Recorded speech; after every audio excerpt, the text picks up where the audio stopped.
Chief justice काजी फायजीसा ने मुद्दत मुलाजमत में तौसी लेने की खबरों की एक बार फिर तरदीद कर दी है।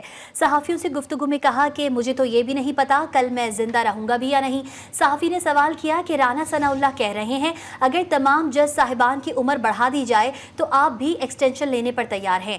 चीफ जस्टिस ने राना सनाउल्लाह के बयान की तरदीद की और कहा कि उन्हें मेरे सामने ले आएं। जिस मीटिंग की बात की जा रही है उसमें राना सनाउल्लाह मौजूद ही नहीं थे। हाई कोर्ट के जजेस के खत से मुतालिक केस को समाअत के लिए मुकर्रर न करने पर चीफ जस्टिस ने कहा कि केस को कमेटी ने समाअत के लिए मुकर्रर करना है।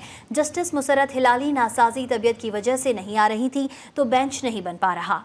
चीफ जस्टिस काजी फायजीसा ने मुद्दत मुलाजमत में तौसी लेने की खबरों की एक बार फिर तरदीद कर दी है।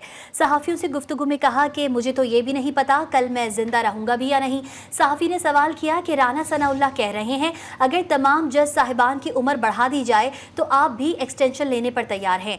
चीफ जस्टिस ने राना सनाउल्लाह के बयान की तरदीद की और कहा कि उन्हें मेरे सामने ले आएं। जिस मीटिंग की बात की जा रही है उसमें राना सनाउल्लाह मौजूद ही नहीं थे। हाई कोर्ट के जजेस के खत से मुतालिक केस को समाअत के लिए मुकर्रर न करने पर चीफ जस्टिस ने कहा कि केस को कमेटी ने समाअत के लिए मुकर्रर करना है।